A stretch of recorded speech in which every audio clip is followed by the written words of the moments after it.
오늘 우리가 읽은 이 창세기 9장 말씀 내용에서 하나님께서 홍수를 시작하시기 전에 노아에게 말씀하신 것처럼 내가 너와 나의 언약을 세우겠다 이런 말씀을 하셨는데 1년 넘는 기간 동안에 이제 홍수가 끝나고 방주에서 나온 이 노아에게 하나님께서 마침내 말씀하신 것처럼 언약을 세우시는 이 내용이 오늘 본문 가운데 주어집니다. 전반부 내용에 그러한 내용들이 주어지고요.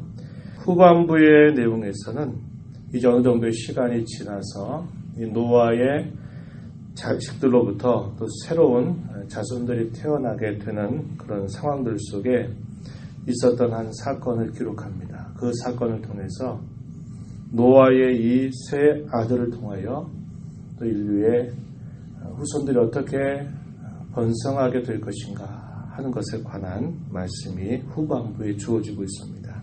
우리가 주일날 그런 말씀을 나눴죠. 죄가 가득 찬 그러한 세상을 하나님께서 보셨고 사람 지으셨음을 슬퍼하셨고 하나님의 마음에 고통으로 가득 찼다, 근심하셨다라는 말씀을 우리가 읽었을 때 하나님께서 그 죄를 정화하실 목적으로 하나님이 물로 세상을 심판하실 것을 알리시면서도 한편으로는 하나님께서 생명을 보존하시기 위해서 노아에게 내가 너와 함께 나의 언약을 세우겠다 이런 말씀을 하셔서 그 언약에 따라서 하나님은 노아와 그의 가족들을 보호하시려고 하십니다. 그래서 한편으로는 죄로 인해서 그 죄값으로 인하여 심판을 받는 수많은 사람들 그리고 모든 육지의 생명체들 그리고 그러면서도 또 한편으로는 하나님께로부터 생명을 보존받는 그러한 일의 갈림길 그 갈림길이 되는 것이 바로 언약이었다 이런 말씀을 나누었습니다. 이 언약은 하나님께서 일찍이 범죄한 아담과 하와에게 하나님이 하셨던 그 언약의 내용 내가 너희를 구원하겠다고 하신 이 복된 소식이 이미도 약속되었기 때문에 하나님은 그 생명을 보존하시기 위해서 계속적으로 언약을 세우시고 그 언약을 이루어가고 계심을 보여주고 있다는 겁니다. 그러한 언약을 하나님께서 실행하시기 위해서 하나님이 노아를 불러서 노아에게 방주를 지을 것을 말씀하시고 그 방주를 오랜 시간 동안 짓고 난 다음 노아에게 너는 이 방주로 들어가라 이렇게 말씀을 하십니다. 하나님의 언약은 이 노아의 순종을 통해서 하나님은 그 언약을 계속적으로 이어가시기를 원하셨던 것입니다. 노아는 그런 하나님의 말씀을 듣고 많은 어려움과 시련들, 박해를 다 극복하면서 이 방주 짓는 일들을 완성하게 되었고 마침내 이 방주에 들어감으로 하나님의 보존의 은혜를 받게 된 것입니다. 그리고 참으로 오랜 시간이 지난 다음에 이제 새롭게 펼쳐지는 세상에 그가 다시 나오게 되었고 하나님께서 그에게 베풀어 주셨던 그 은혜를 생각하면서 그는 정결한 짐승을 가지고 하나님 앞에 감사를 표현하는 것이죠. 번제를 드림으로써 하나님의 은혜에 감사를 표하게 된 것입니다. 그런 다음 하나님께서 말씀하시기를 오늘 우리가 읽은 이 말씀의 내용 초반에 보니까 하나님께서 생육하고 번성하여 땅에 충만하라 라고 하시는 명령을 주십니다. 하나님의 그 말씀은 계속적으로 그 새로 부어진 인류를 향해서 변함없이 그분의 은혜가 부어지고 있다는 것을 알려줍니다. 사람도 생육하고 번성하도록 하나님께서 그들에게 복을 내리셨고 암수로 구별되어 있었던 방주 안에 있는 짐승들도 그들을 향하여 하나님께서 역시 생육하고 번성하고 땅에 충만할 것을 말씀하심으로써 새로운 세상이 펼쳐지게 하셨던 것입니다. 그러나 달라진 모습이 표현되는데 2절 보면 땅의 모든 짐승, 공중의 모든 새, 땅에 기는 모든 것, 바다의 모든 물고기가 너희를 두려워하며 너희를 무서워할 것이다. 이렇게 말씀합니다.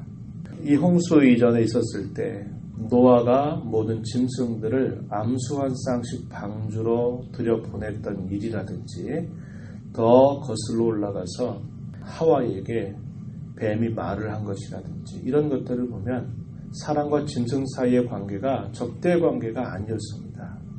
사람의 말을 잘 듣고 할 수 있는 그런 관계였는데 이 홍수가 끝나고 난 다음에 이 모든 짐승들이 사람을 두려워하게 될 것을 하나님께서 말씀하셨습니다.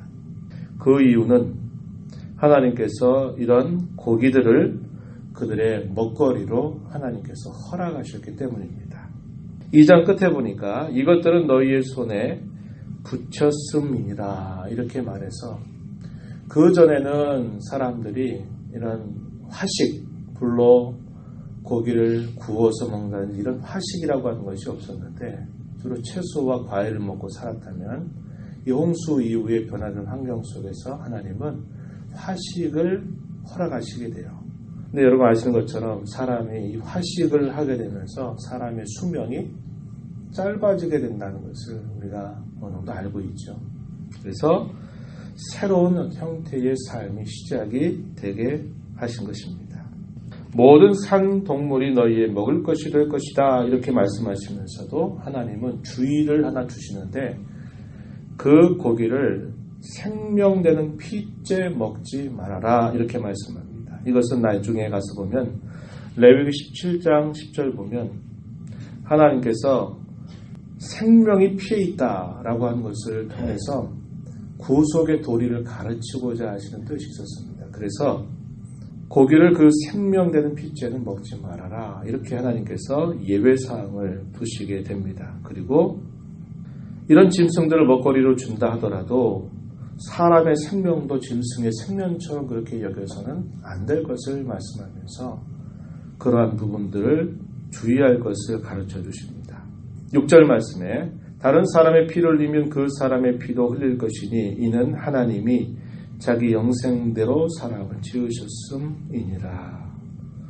사람은 하나님을 섬기는 사람이든 섬기지 않는 사람이든 모든 사람은 하나님의 형상이기 때문에 사람의 생명은 다 존중받아야 된다라는 것을 하나님께서 가르쳐 주시는 겁니다. 그렇게 하나님께서 말씀하신 다음에 이제 언약을 이 노아와 세우시는데 그 언약은 소위 보존 언약이라고도 부르고요. 또는 자연 언약이라고도 부르는 언약을 하나님께서 세우십니다.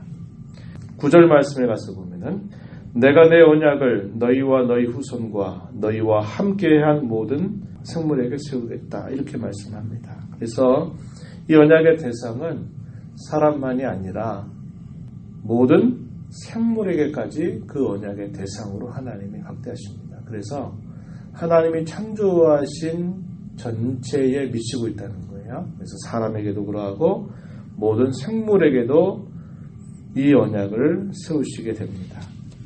그 언약의 내용은 다시는 세상을 물로 심판하는 일이 없을 것이다 라고 말씀을 하시는 겁니다. 11절에 내가 너희와 언약을 세우리니 다시는 모든 생물을 홍수로 멸하지 아니할 것이라. 땅을 멸할 홍수가 다시 있지 아니할 것이다. 이렇게 말씀하십니다.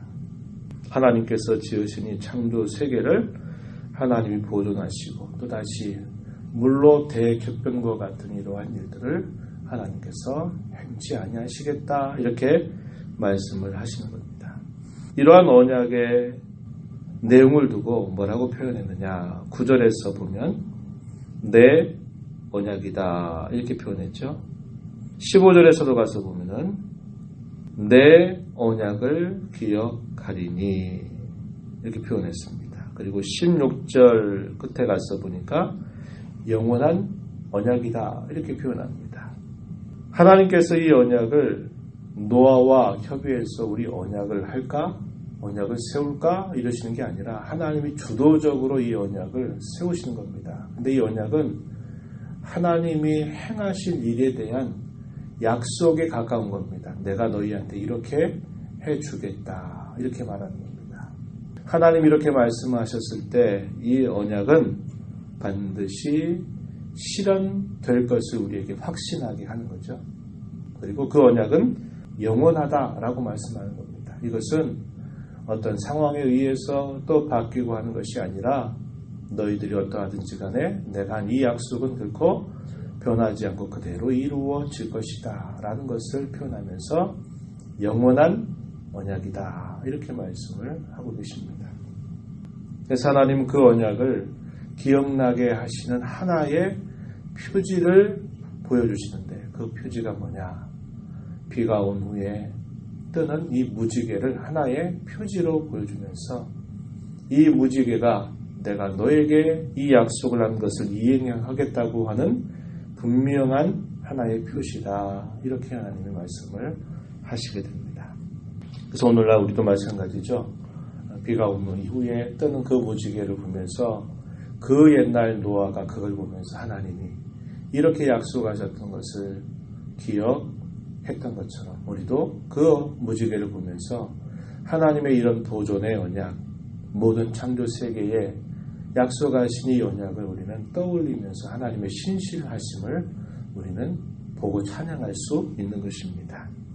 이렇게 언약을 체결하신 이후에 이제 그들이 정착하면서 농경 생활을 시작했습니다. 그리고 포도 농사를 짓기 시작하는데 노아가 큰 실수를 하게 되죠. 이 포도주를 마시고 난 다음에 거기서 실수를 하게 됩니다. 그러한 실수를 봤을 때 이 세 아들 가운데서 함이라고 하는 아들이 그 아버지에게 행한 일들 그리고 나머지 셈과 야벳이 행한 그 일들을 술이 깬 다음에 소식을 듣습니다. 이 셈과 야벳이 아버지 앞에서 행한 일들에 대해서는 마땅히 부모에게 대한 공경이 잘 표시되어 있지만 함이 행했던 그 일들에 관해서 노아는 분노하게 된 것입니다. 그래서 뭐라고 말하느냐 25절 가서 보면요. 가나안은 저주를 받아 그의 형제의 종들의 종이 되기를 원한다. 이렇게 말했고요. 26절과 27절 가서 보면 셈의 하나님 여호와를 찬송하리로다. 가나안은 셈의 종이 되고 가나안은 함의 아들입니다. 셈의 종이 될 것이다. 하나님이 야벳을 창대하게 하사 셈의 장막에 거하게 하실 것이다. 가나안은 그의 종이 되게 하시기를 원하노라. 이렇게 말합니다.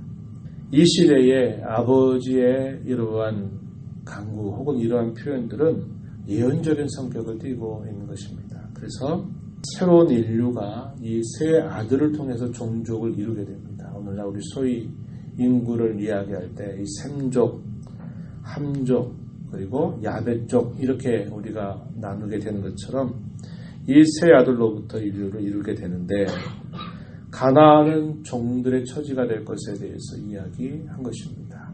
그리고 하나님께서 그 언약의 계보를 누굴 통해서 이어가시겠느냐라고 할 때는 이 셈의 후손을 통해서 하나님의 언약의 계보를 이어갈 것을 말씀하고 야벳은 그 셈의 장막에 거하게 되는 그런 복을 받아서 그 언약에 참여하게 될 것을 하나님께서 이렇게 말씀을 하시게 됩니다. 홍수 심판 이후에 하나님의 놀라운 기적적인 사실을 경험했던 이 자손들도 시간이 지남에 따라서 여전히 그들의 모습이 계속 갈리게 되는 것을 보여주고 있는 것입니다. 우리는 오늘 이 말씀을 보면서요. 하나님의 신실하심, 하나님의 진실하심을 다시 한번 우리는 생각하게 되는 것입니다. 아침이 되고 저녁이 되고 추위가 있고 더위가 있고 또 심음이 있고 거둠이 있고 하는 것들을 하나님께서 말씀하시는데 이 모든 것들은 하나님이 한결같다, 신실하다, 변함없다라는 것을 우리에게 보여주시는 것이고 하나님은 언약을 통해서 자기 백성들을 향한 그 약속을 하나님은 신실하게 지켜가시는 분이다. 오늘 우리가 매일매일 호흡하고 숨쉬고 우리의 삶을 살아가게 되는 그 모든 근거는 이런 하나님의 신실하심에 근거하고 있다는 것을 우리는 알게 되고 저와 여러분의 구원이 흔들리지 않는 것도 하나님의 이 신실한 약속에 근거하고 있다는 것을 알게 됩니다. 그래서 우리가 땅에 살면서 신실한 하나님의 모습처럼 신실한 자로 하나님을 섬겨 살아가는 일에 우리의 마음을 집중하며 살아야 되겠고 노아의 실수를 우리가 보면서 항상 우리는 조심하지 않으면 안 된다 하는 것을 우리는 알게 됩니다. 섰다고 생각할 때 항상 넘어질까를 조심하면서 항상 영적인 긴장의 끈을 놓치지 않고 조심하며 하나님을 섬겨가는 자세를 가져야 합니다. 이런 하나님의 은혜를 함께하기를 진심으로 바랍니다. 하나님 아버지 감사합니다. 아침이 되고 또 저녁이 되고 또 새로운 아침을 맞고 저녁이 되고 하는 것은 하나님의 변화없는 인자와 하나님의 변함없으신 성실하심을 저희들에게 날마다 보여주는 일입니다. 옛적에 노아에게 약속하셨던 하나님의 약속, 아담에게 하셨던 약속, 이 약속들은 여전히 오늘도 저희들에게 계속되고 있다는 것을 저희로 깨닫게 하시고 이런 하나님의 구원의 손길 아래 참여하는 자가 되게 해주신 것 참으로 감사드립니다.